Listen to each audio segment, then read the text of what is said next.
Good evening, I'm Dike Rostant. Welcome back to the TTT News. As discussions continue about the movement back to school for Forms 4 to 6, we go in depth on early childhood care and education, its role in education and socialization, evaluating children and the impact of the pandemic. It's time for in-depth on early childhood education with the director of the ECCE Division, Carol Bhagwandin.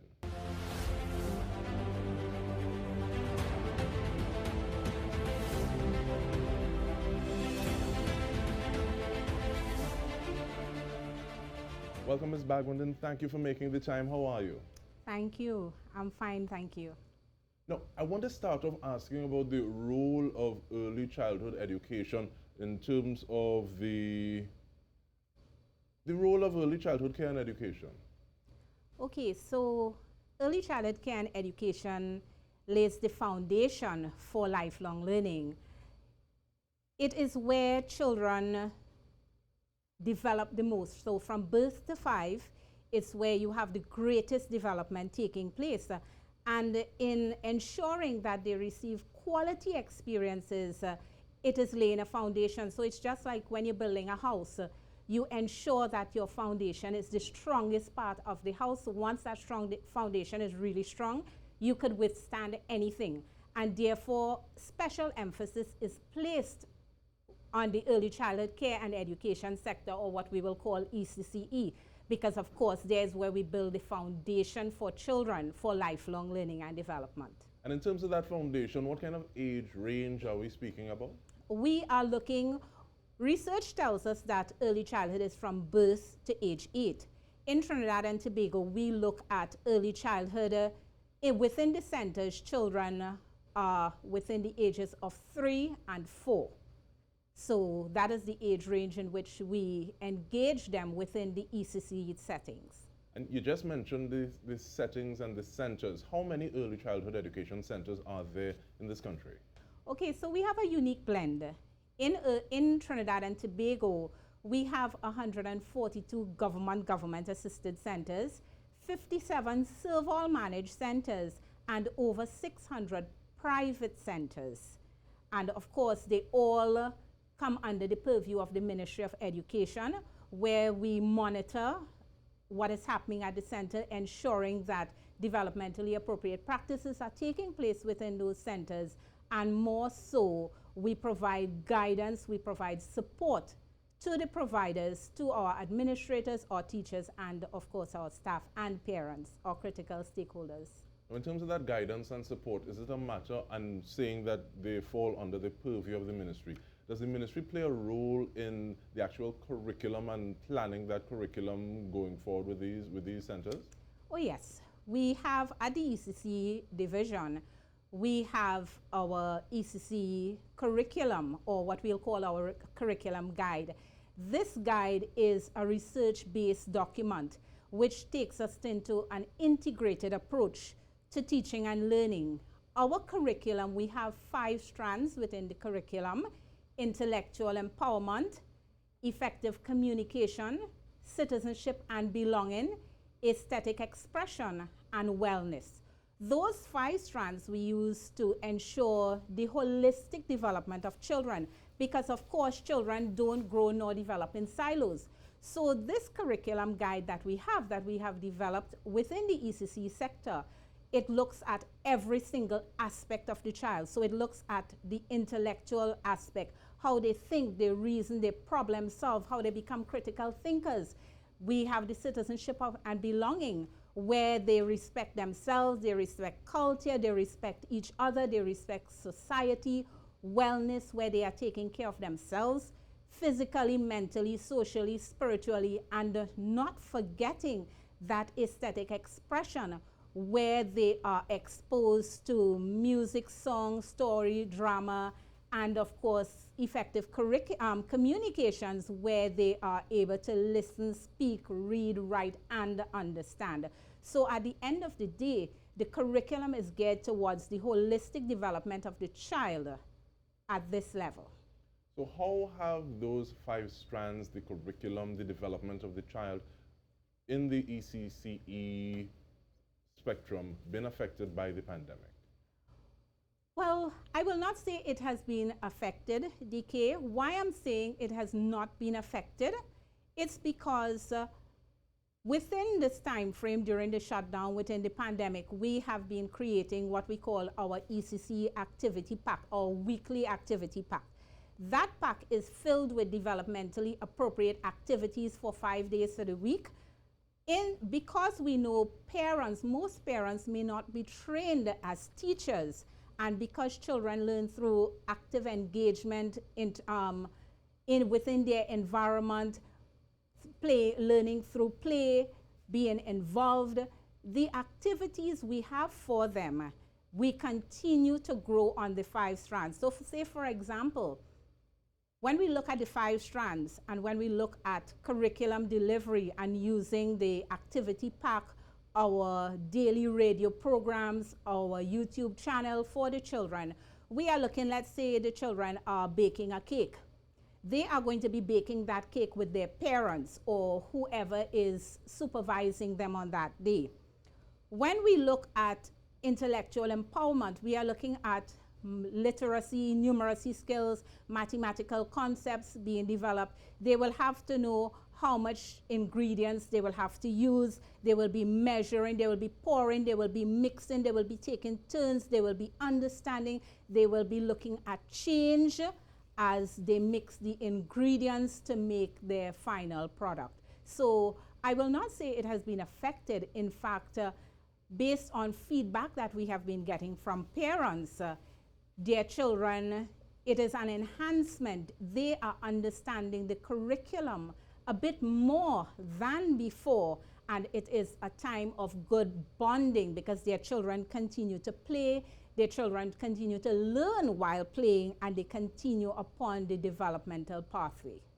I really appreciate the fact that you use just being in the kitchen with an adult to increase competencies and capacities like units and measurements, fine motor skills, how it is you're going to be holding those mixing implements and using them, possibly the bowl in one hand, the spoon in another, and getting it done possibly in a different sort of setting. You think this would have impact on the way moving forward when we are a little further down the road with the pandemic, hopefully in our rearview mirror? It should not have an impact. In fact, I don't see it as having an impact because of the way how children learn. They learn through that active engagement. So the only difference you will see is where they are moving from that home learning and that home engagement to that engagement with other persons. So currently, we have our children learning via online method, and using that online method, it is a 1 hour maximum of screen time. So with our activity pack and our online method, we have children who will come on and be engaged with other children online and the members of staff. We may have children who are working via the activity pack only, and parents will submit pictures showing their development, showing their engagement in the activities. You also have parents who may drop off artifacts and other items created by their children via using the activity packs at the centers. So when we look at going back to that face-to-face interaction, we will just have a resettling process in the sense that they are moving or they are transitioning from home to the ECCE sector. And as I mentioned, transition, it will be wise of me to indicate to you here right now, we pay special attention to transition within ECCE. We always say transition is not a product, but it is a process. So we engage parents. Part of engaging in that process, making sure the transition is seamless, we are looking at engaging the parents, engaging the families as a whole, engaging the staff at the centers, and we start from what we call home to ECCE transition and ECCE to primary. So annually at the ECCE Division, we host workshops throughout the country for parents of children transitioning from home to ECCE and ECCE to primary. And we want to talk about those workshops in just a little bit, and there are also two things I want to raise when we return from the break. One, the screen time, that hour of screen time. I want to know how it is allotted, so I want to get into that when we return from the break. And I also want to ask, what is the criteria for a parent wanting to transition with their child into an ECCE center? We return to this conversation with Director of the ECCE Division, Carol Bhagwandin. Stay with us.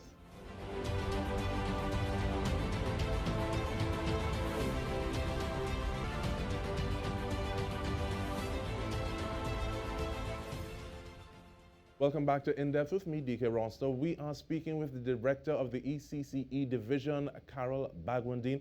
And Ms. Bhagwandin, rather. Yes, I got it.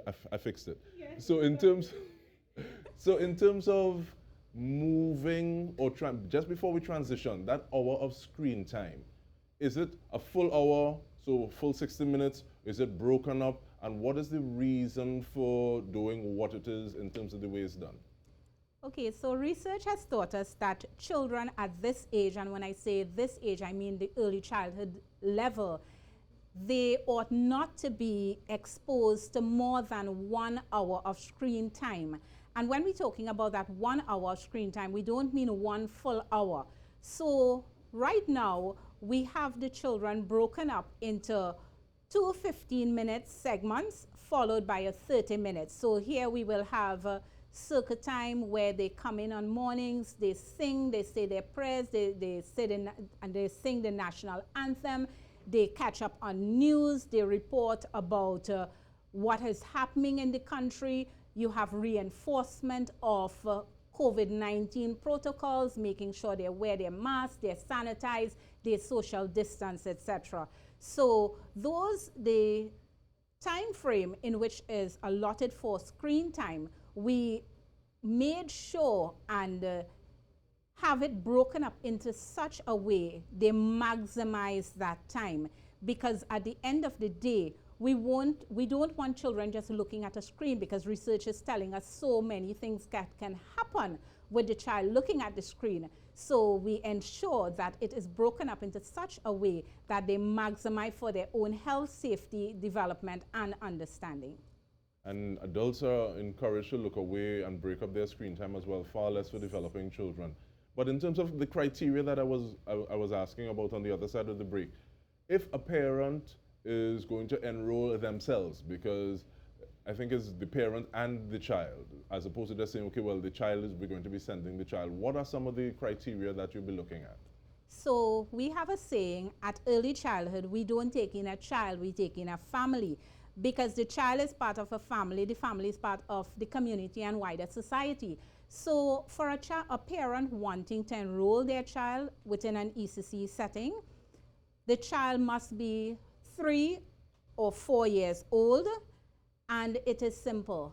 Ensure that the child has a birth certificate, the child is potty trained, of course, as well as the child's immunization record, and once registration is open, you register. In the pandemic has taught us that we need to enhance our technological skills. So what we did in ECCE, we created 2 modes of registration. So registration takes place via the traditional method for persons who are not so equipped to do the online registration or the online application process, or using the click of a mouse, the parent could actually apply at any given center. When you click on the link, it will show all the centers throughout the country, and you apply to at least 3 centers, because registration or application does not all the time secure spaces based on the number of available spaces within the center. So if a center is, let's say, we have a center with a capacity of 75 children, and we only have space for 5 children, of course, it's 5 children we will take in. The criteria we will use for assessing the 5 children to come into the center, one, of course, we are looking at the parent socioeconomic background, whether or not the child, what the age of the child, as well as if that child is potty trained. And of course, we work with the parents, even if the child is not potty trained, we work with the parent to assess, okay, we give you some guidance. How do we get this child potty trained in time to come in to the center? And of course, registration takes place immediately after the primary school registration. So you're looking at approximately February, March. It will run for 2 to 3 months, and by the 30th of June each year, a parent will be advised as to whether or not their child got in at any of the applied center. I'm glad you answered the question, Ms. Bhagwandin, about the space in terms of whether or not there's a cap. So looking at the capacity and making sure that that doesn't exceed. But you'll need more people in terms of teachers. What are some of those qualifications for someone who may be desirous of teaching within a center like this? So a key area of ECCE and the Ministry of Education is quality education, quality delivery. Oftentimes when people hear about quality, they think just about a building. It is not just about a building. When we're talking about quality, we're talking about building, qualification of staff, assessment practices, resources, etc. So when we're looking at our qualification of staffing within the ECCE sector, we have 3 categories of staff. We have the ECCE administrator teacher, or the principal as the layman may call it. We have the ECCE teacher and the teacher assistant. In order to qualify, we go with the higher position first. In order to qualify, you must have a Bachelor's of Education in Early Childhood Care and Education, Math, English, any other 3 CXC subjects, a certificate in ECCE from a recognized institution. Of course, when a person applies, you must go through the interview process, and upon being successful, you are hired. And it is the same for the teacher assistant. Of course, the Bachelor of Education in ECCE, the CXC subjects, Math, English included. And for our teacher assistants, that 5 O-levels, Math, English compulsory. So here we have it, what a person is required, the qualifications the person is required to have in order to work within the setting, because it is not just coming into work. You must be able to know about child development. You must be able to plan curriculum as developmentally appropriate curriculum, because we want to be able to meet the developmental needs of every single child that we are responsible for. And in terms of that child development, with regard to the radio programs, I'm very happy to say that Talk City 91.1 FM carries the ECCE radio initiatives. But in this last minute that we have, I want you to speak to the role of parents during a time like this. Education, yes, but also the development of their children. So parents, they play a critical role in us at the Ministry of Education achieving our goals. They play a critical role in also their child's development. We need parental support. Parents are there to support their children to engage and be involved. So we are not asking parents to do anything for their children, but give them the opportunities, provide them with the opportunities to learn, to grow, to develop. Because when within our curriculum and our ECC activity pack, one thing we always focus on every single week, the front cover of that activity pack is geared towards parent involvement, parent engagement, bringing some form of new learning to the parents. And you make me feel like I want to jump in and start to sing the radio jingle right now. But we want to thank you so much, Carol Bhagwandin, Director of the ECCE Division, and we want to thank you on behalf of the entire TTT News team for tuning in to In Depth. Thank you for joining us.